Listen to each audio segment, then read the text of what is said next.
was recently invited to a concert, and I was among this very large multitude of young people. I would say most of them were in between the ages of 16 and 35 years old. First of all, I can assure you, I did not understand the power of the human vocal cords until someone with the most high pitched scream shouted in my ear. But apart from that, I noticed how a significant amount of people were acting in a very odd way. Let me explain through phases. Phase number one: as the singer came on stage, people started dancing, screaming, and shouting uncontrollably. People were extremely euphoric. Phase number two: about 3 minutes later, I noticed how a lot of people started to cry, passionately and desperately. Phase number three: about 5 minutes later, a lot of people started getting violent. They got into dangerous fights, and the police even had to intervene various times during the show. Now, essentially, what a lot of people were experiencing were massive euphoric highs followed by emotional lows. Of course, certain substances played a role, but at this moment, I realized that I had seen these unstable and volatile behaviors before, just under different circumstances. And so I began to wonder, what is causing this widespread emotional instability? Why are these unstable behaviors becoming so common?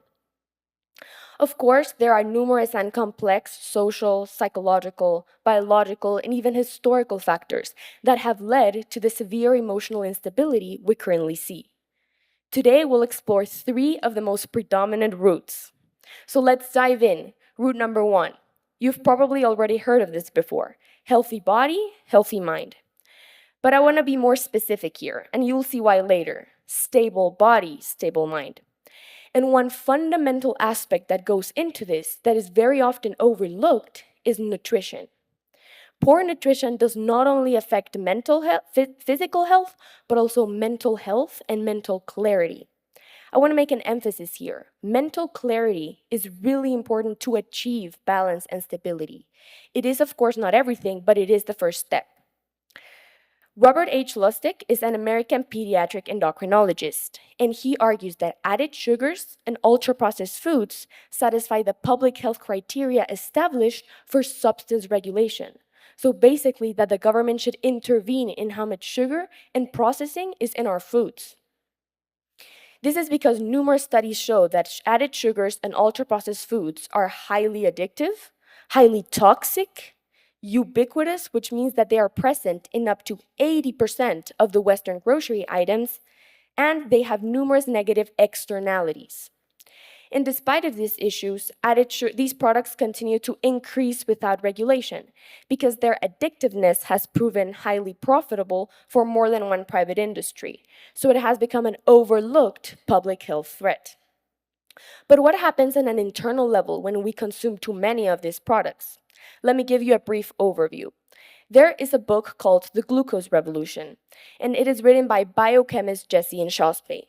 She explains that when you consume too many added sugars and ultra-processed foods without the necessary proteins, healthy fats, and micronutrients to accompany it, your blood sugar is destabilized.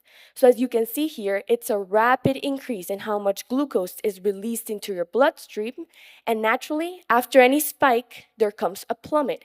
So your blood sugar rapidly decreases after that, and you experience a crash of energy. Now, regardless of whether or not you have diabetes, studies show that up to 80% of non-diabetic people experience glucose spikes daily after eating. Apart from these being highly detrimental to your physical health, it damages our brains in a couple of ways. So the first way is that unstable sugar levels cause the environment around our gut microbiome to become more acidic. So it jeopardizes the health of all the diverse microorganisms that live in our digestive tracts. The problem with this is that the diversity and the health of all the microorganisms that make up our microbiome is fundamental and directly linked to brain function and, hear this, emotional regulation. Now, this unstable supply of energy for the brain also slows down the speed of the signals between the neurons in our brains. So it also causes brain fog, and it affects cognition, learning, memory, And this is particularly harmful to young minds in development. Now, in the long term, living on this roller coaster of glucose is strongly linked to Alzheimer's disease, as well as chronic anxiety and depression disorders. So now, stop to think for a second. How much of your diet, or the diet you see other people around you consume, is mostly composed of ultra-processed foods and added sugars? How much sugar do you eat per day? Do you have the traditional sugar-packed and ultra-processed cereal for breakfast? You might think it's not affecting your energy levels and your brain function, but biologically, it inevitably does. We just don't have enough information to be aware of this. Nutrition goes hand in hand with other two essential habits: good sleep and exercise. Quality sleep is the time in which your body regenerates itself and when the brain processes everything it has learned and assimilated. So it fosters mental clarity, which, remember, is really important, and it reorganizes thoughts, ideas, and emotions. According to the Child Mind Institute, teenagers need about 8 to 9 hours of sleep per night for their developing brains. But about 3 out of 4 high schoolers get less than 7 hours of sleep per night. So it's an increasing problem among young generations. On the other hand, exercise is known as the natural high, proven extensively to improve cognitive function, mood. It acts in the same way as an antidepressant. And recently, neuroscientists have found that it contributes to enlarging an area in your brain called the anterior midcingulate cortex, that it helps with your ability to delay gratification, so to work towards long-term goals and to handle hard and challenging situations better. Let me give you a personal example of this. I have always been pretty terrified of public speaking. To be honest, I'm a little bit terrified right now. So I set a goal. I said I want to become comfortable and fluent while speaking in front of an audience. Now, to me, this was a long-term goal. So I knew that to achieve this, I had to continuously expose myself to challenging situations outside my comfort zone. Therefore, without this area in my brain right now, I would be having a lot more trouble standing here and giving this speech today. So back to the main topic. In 2021, 9 PhD graduates came together in an examination of adolescent physical activity. And they found that globally, up to 80% of teenagers are insufficiently active and engage in 2 or more hours of daily recreational screen time instead. So, biological stress from poor health habits should not be as undermined as it is concerning our emotional stability. Let's add another layer to this issue. There has been a habit that has become increasingly common among people, especially young people, and that is sitting long hours on the couch while scrolling through social media and eating junk food. My grandmother actually calls it a syndrome, and she coined the name to the syndrome. It's a little bit long, so bear with me. It's the I don't know how I'm somehow too tired and too bored to do anything, but I'm too tired and too bored to do anything about it.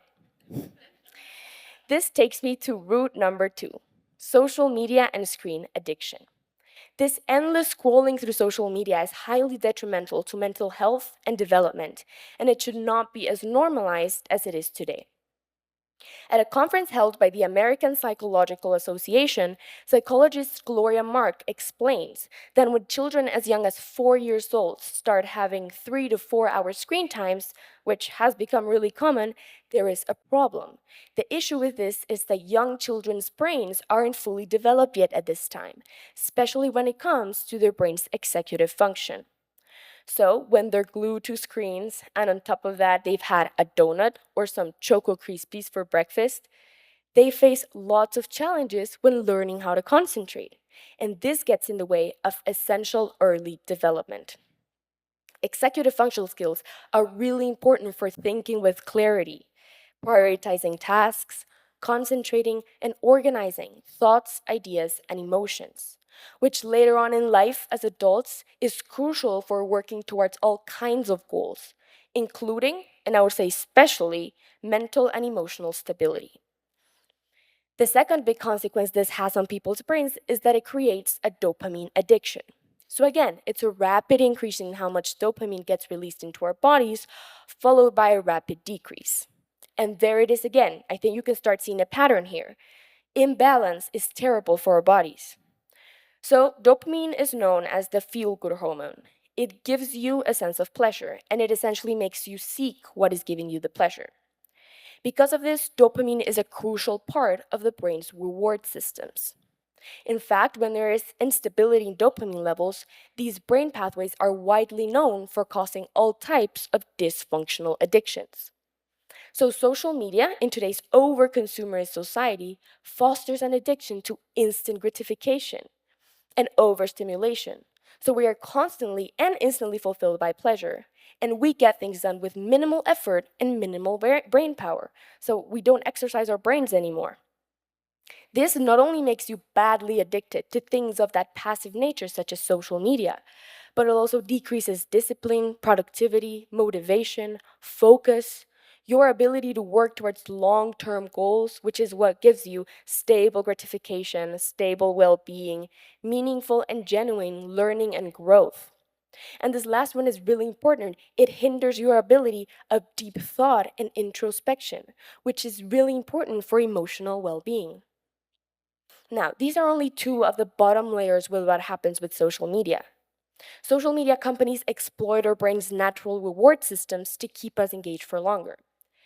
There's a Netflix documentary called The Social Dilemma, and it delves into the psychology of social media and its harmful effects on newer generations. So, they explain that social media algorithms are designed to tailor your individual content to your individual interests and beliefs. So, the same views, the same ideologies, the same interests are constantly reinforced. There's no diversity being created. This, in many cases, leads users to develop a narrow mindset. Because of this, these platforms can easily influence users not only to buy certain products and services, but to entertain certain thoughts and ideas, and eventually even adopt certain habits and even personalities. Another issue with this is that these 1 minute, one after the other social media videos often deliver oversimplified messages. Which may feel like the ultimate truth because who doesn't want to feel good about what they believe? But in reality, the world is much more complex than that. Now, let's take all that biological stress from poor health habits and the negative mental effects of social media and screen addiction and combine it with the final and cohesive root, the destruction of healthy family bonds. So, there are various factors that have contributed to the recent destruction of families in the Western culture. There are political factors that have caused poverty, social division, social violence, manipulation. There are certain historical factors such as wars that have created transgenerational trauma that eventually lead to dysfunctional family relationships. The causes are complex and diverse.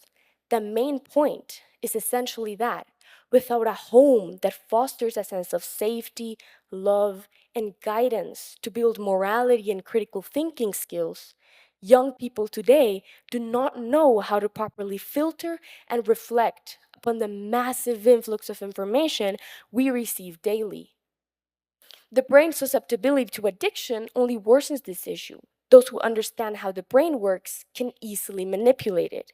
And in a world full of complex interests and manipulations, lack of deep conversation multiplies people's inability to develop those critical thinking skills. So, all of this contributes to a decrease in intellectuality. People lack the ability to understand the dimension of certain situations and build empathy and mental tools accordingly. Let's pair that with all that biological stress from massified poor health habits, and we have a gigantic underlying problem for society. All of this hinders people's ability to think with clarity and thus develop a secure sense of identity. The sense of identity that allows us to process emotions in a healthy way, that allows us to develop meaningful passions and notions, that allows us to develop self confidence and a strong character. An unsecure sense of identity weakens people.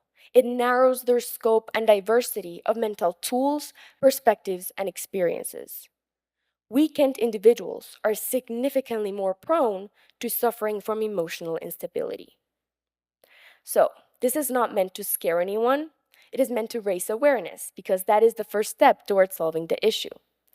And although it seems complex, it's really just about going back to the simplicity of the basics. Eat whole foods that nourish your body properly: fresh vegetables, fruits, sourdough bread, meat. Move your body, exercise regularly, reconnect with nature. It's where we come from after all. Try to have interesting, thought provoking conversations. Build new and real relationships, not fake social media ones. Look at the sky more often and breathe. Hug your loved ones more, laugh a little more. Read, even if it's just 10 pages a day, try to learn something new every day. Build new hobbies, new passions, new interests, new goals that generate that resistance to instant gratification, and build diversity and clarity in your brain, a meaningful connection to something. Remember that we are body, mind, and soul, and they must be in harmony for well being. So, again, seek that knowledge, those abilities, those passions, and those goals that will fulfill your life greatly, but most importantly, they will build a flourishing emotional clarity and stability. Thank you for your attention today.